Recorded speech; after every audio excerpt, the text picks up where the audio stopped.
नमस्ते। आज हम जानेंगे इस वीडियो में कि एम्ब्रियो ट्रांसफ़र होने के बाद क्या ध्यान रखना है। एम्ब्रियो ट्रांसफ़र ये आईवीएफ प्रोसीजर का लास्ट स्टेप है, जहां एम्ब्रियोज़ एक कैथेटर से द्वारा गर्भाशय में छोड़ा जाता है।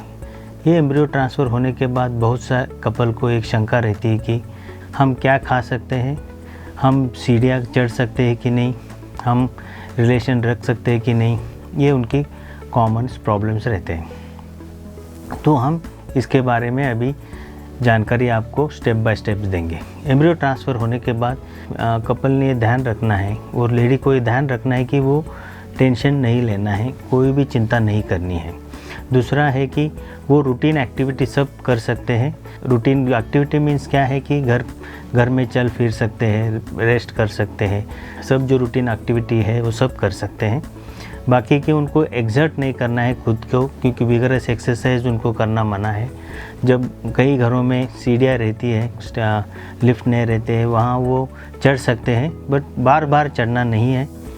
ऐसा स्टडीज़ में पाया है कि रूटीन एक्टिविटी करने के बाद भी सक्सेस में कुछ फ़र्क नहीं पड़ता है, सक्सेस उतना ही रहता है। इसलिए रूटीन एक्टिविटी सब कर सकते हैं। दूसरा है कि उनको क्या खाना है एम्ब्रियो ट्रांसफ़र के बाद। उनको फ्रूट्स खा सकते हैं। उनका हाइड्रेशन इम्पॉर्टेंट है।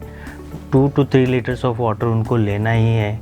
खाने में ग्रीन वेजिटेबल्स, जो कलरफुल वेजिटेबल्स है, ग्रीन रेड वेजिटेबल्स, वो सब खा सकते हैं। वो पोमेग्रेनेट हम यूजुअली एडवाइस करते हैं, पोमेग्रेनेट का 1 ग्लास डेली पिया करो, क्योंकि उसमें एंटीऑक्सीडेंट रहता है और एक L-आर्जिनिन रहता है, जिसकी वजह से ब्लड सप्लाई बढ़ता है, विच हेल्प्स इन इम्प्लांटेशन। और दूसरा है कि इंटरकोर्स हम उनको अवॉइड करने के लिए बोलते हैं, क्योंकि फेल होने के बाद उनके मन में शंका न रह जाए कि इसकी वजह से फेल हो जाए। अभी नेक्स्ट स्टेप होता है कि क्या क्या खाना है, मीन्स नॉन वेजिटेरियन खा सकते हैं क्या, फ़िश खा सकते हैं क्या नहीं। हम यूजुअली उनको अवॉइड करने के लिए बोलते हैं, आउटसाइड फीड अवॉइड करने के लिए बोलते हैं, क्योंकि उनका हाइजीन कैसा रहता है हमको मालूम नहीं रहता। लूज़ मोशंस रहेंगे तो क्या होता है, सपोज़ हम बाहर खाने का एडवाइस किया और उनको लूज़ मोशंस हो गए, तो जो टैबलेट्स ओरली लेते हैं उसका इफ़ेक्ट थोड़ा कम हो जाता है। इसलिए आउटसाइड फूड हम अवॉइड करने के लिए बोलते हैं। चिकन फिश वो होममेड खा सकते हैं। और इसके अलावा है कि वो ट्रैवल कर सकते हैं कि नहीं। देखो, कुछ इमरजेंसी है तो ट्रैवल कर सकते हैं, बट लॉन्ग ट्रैवल हम अवॉइड करने के लिए बोलते हैं। और नेक्स्ट है कि उनकी मेडिसिन्स जो सबसे इम्पॉर्टेंट है, वो मेडिसिन उनको टाइम टू टाइम लेनी है। एम्ब्रियो ट्रांसफ़र के बाद कॉमनली जो मेडिसिन्स रहते हैं वो रहते हैं ईस्ट्रोजन, जो ओरली दी जाती है।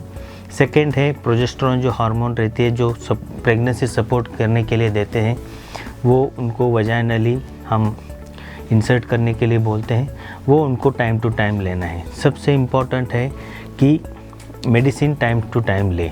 और जो हम एम्ब्रियो ट्रांसफ़र के बाद 2 वीक्स का मेडिसिन दे के जो ब्लड टेस्ट करने के लिए बोलते हैं, बीटा HCG, उसी टाइम वो ब्लड टेस्ट करें। कई फीमेल्स क्या करते हैं कि बार बार यूरिन प्रेगनेंसी टेस्ट करते देखते हैं कि प्रेगनेंसी है कि नहीं, वो ना करें। डायरेक्टली 2 वीक्स के बाद बीटा HCG में हमको पता चलता है कि प्रेगनेंसी हुई है कि नहीं। ये इम्पोर्टेंट है कि वो स्ट्रेस फ्री रहे, एडिक्वेट डाइट ले, एडिक्वेट हाइड्रेशन ले और चिंता ना करें। और IVF में भी अभी सक्सेस रेट अच्छा हुआ है, इसलिए टेंशन फ्री रहिए। 40 to 60% लोग फर्स्ट साइकिल में प्रेग्नेंट हो जाते हैं, इसलिए टेंशन मत लीजिए। हम हैं, आपको कभी भी कुछ भी प्रॉब्लम आए तो हम आपके साथ हैं, कभी भी आप हमको कांटेक्ट कर सकते हैं। Thank you.